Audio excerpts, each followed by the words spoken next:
Mediation, Elizabeth Tylor wildest legal case with Richard Burton. What happens when a girl born in wartime London grows up to conquer Hollywood, marry 7 men, and tame the fiercest actor of his generation, twice? How does a child star with violet eyes become the queen of diamonds, the empress of scandal, and the architect of one of the most elegant legal showdowns in celebrity history? Why did Elizabeth Tylor trade a Swiss villa with a view of the Alps for a stack of film royalties? And what was in the love letter that made 2 widows laugh through their tears? This isn't just a story.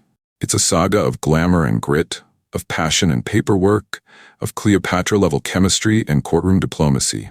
From the velvet drawing rooms of Hampstead to the champagne-stained mediation tables of Los Angeles, you'll witness. So buckle up. Because this isn't just Elizabeth Tylor's story, it's a masterclass in how to live fabulously, fight fiercely, and settle like a queen. Elizabeth Rosamond Tylor was born on February 27, 1932, in Hampstead, London, to Frances Len Tylor and Sarah Southern. Her father was an art dealer, her mother a retired stage actress, so drama was practically infused into her DNA. The Tylors were American expats, and when World War II loomed, they fled back to the U.S., settling in Beverly Hills. Yes, that Beverly Hills. Elizabeth's upbringing was a cocktail of privilege, pressure, and precocious beauty. By age 9, she was already a studio darling. Her eyes, violet. Her presence, magnetic. Her personality, a blend of steel and silk. She was known for her loyalty, her fiery temper, and her refusal to be underestimated. As she once said, "I am a very committed wife, and I should be committed too, for being married so many times." Elizabeth married 8 times to 7 men.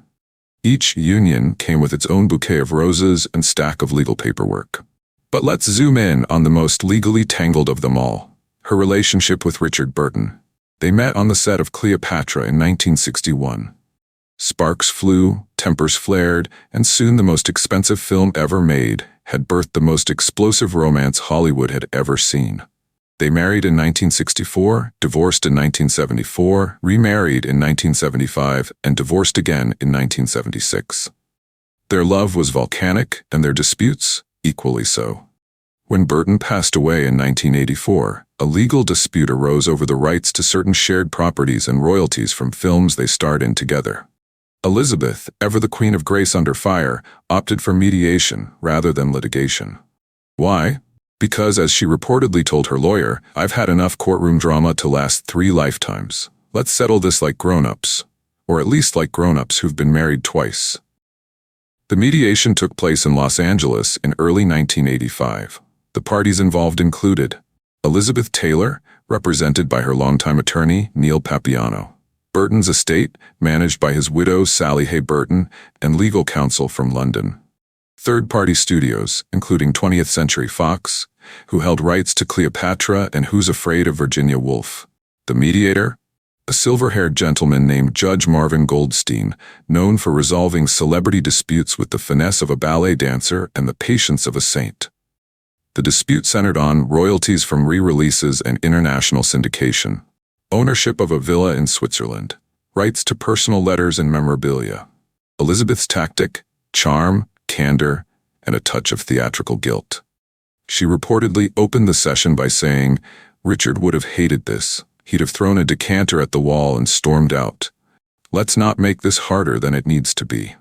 Sally Hay Burton, elegant and composed, replied, "He'd have thrown 2 decanters, actually." The mediation revealed a tangled web of contracts, handwritten notes, and verbal promises made over champagne. One particularly juicy moment came when a letter from Burton to Tylor was read aloud. It said, "You are my greatest regret and my greatest joy. If I could rewrite my life, I'd still meet you, but I'd learn to shut up more often." This letter, along with others, became a point of contention. Tylor wanted to publish them in a memoir. Burton's estate resisted. The compromise? Tylor could quote them, but not reproduce them in full. A classic win-win. The villa? Tylor relinquished her claim in exchange for a larger share of film royalties. The studios agreed to a revised royalty structure, and the entire affair was wrapped up in 6 weeks. Tylor later admitted that mediation was the smartest decision I ever made, outside of marrying Richard the first time. She avoided the public spectacle of a trial, preserved her dignity, and even forged a cordial relationship with Sally Hay Burton. Her regrets? Not fighting harder for the villa, she joked. It had the best view of the Alps and the worst plumbing. Picture this. A conference room in Los Angeles, early 1985. The air is thick with tension, perfume, and the scent of freshly brewed legal drama. At the head of the table sits Judge Marvin Goldstein, a man whose reputation for resolving celebrity disputes was so legendary, even Hollywood's most tempestuous stars called him Saint Marvin. He was the kind of man who could calm a screaming rock star with a raised eyebrow and settle a billion-dollar feud with a well-timed sigh. His hair? Silver. His demeanor? Zen. His skill? Surgical. The mediation revolved around three glittering points of contention: royalties from re-releases and international syndication. Why the fuss? Because Elizabeth and Richard starred in cinematic gold mines like Cleopatra and Who's Afraid of Virginia Woolf.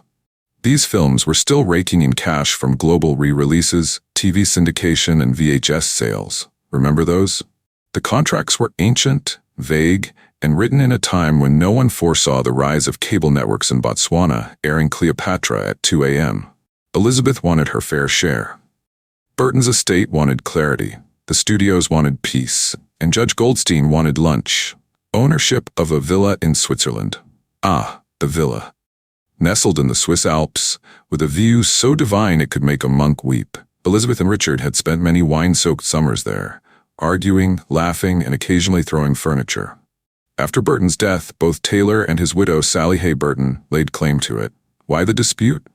Because the villa wasn't just bricks and mortar, it was memory, legacy, and a very expensive piece of nostalgia.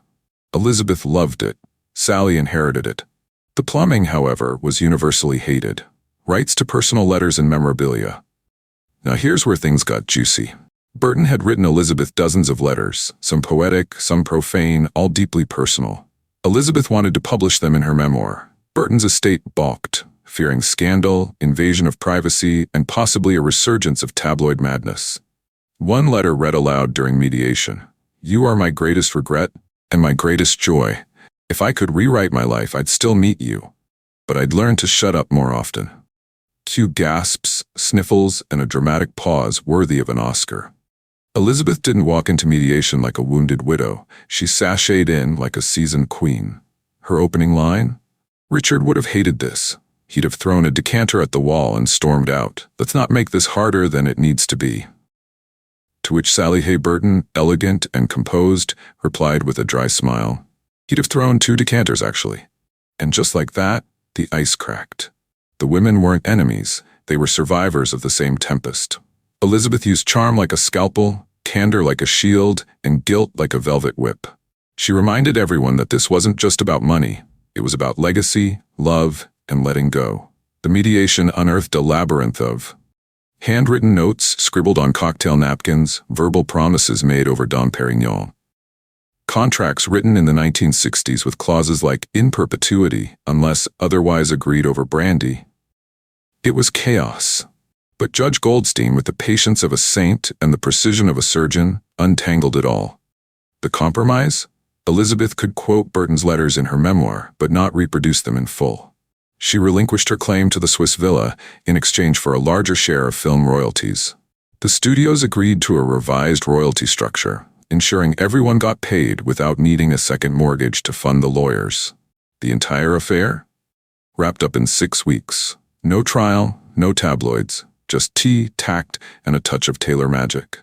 Elizabeth later admitted, mediation was the smartest decision I ever made outside of marrying Richard the first time. She avoided the circus of a public trial, preserved her dignity, and even forged a cordial relationship with Sally Hay Burton. They weren't best friends, but they were no longer adversaries. Her only regret? Not fighting harder for the villa. It had the best view of the Alps and the worst plumbing. Elizabeth Tylor's choice to mediate wasn't just wise, it was revolutionary. In a town where lawsuits are as common as Botox, she proved that peace could be brokered with grace. Her precedent inspired others. Paul McCartney, during his divorce from Heather Mills, opted for mediation to avoid a media frenzy. Madonna, in her split from Guy Ritchie, followed suit. Quiet rooms, calm voices, no paparazzi. Elizabeth didn't just live history, she negotiated it. Her life was a mosaic of passion, power, and poise. And in the end, she showed that even the most dramatic lives can find peace in a quiet room with a mediator and a pot of Earl Grey. Was mediation the best option for Elizabeth Tylor? What if she had considered the litigation process? Before you dash off to binge another scandalous saga or sip your tea in peace, don't forget, follow us for more jaw-dropping tales from the velvet vaults of history and fame. Subscribe to the channel so you never miss a moment of intrigue, glamour, or courtroom couture. Click that notification bell, because when we drop a new story, you'll want to be the first to know. Trust us, you won't want to miss what's coming next. From violet-eyed legends to diamond-studded drama, we've got stories that sparkle and sting. Stay tuned.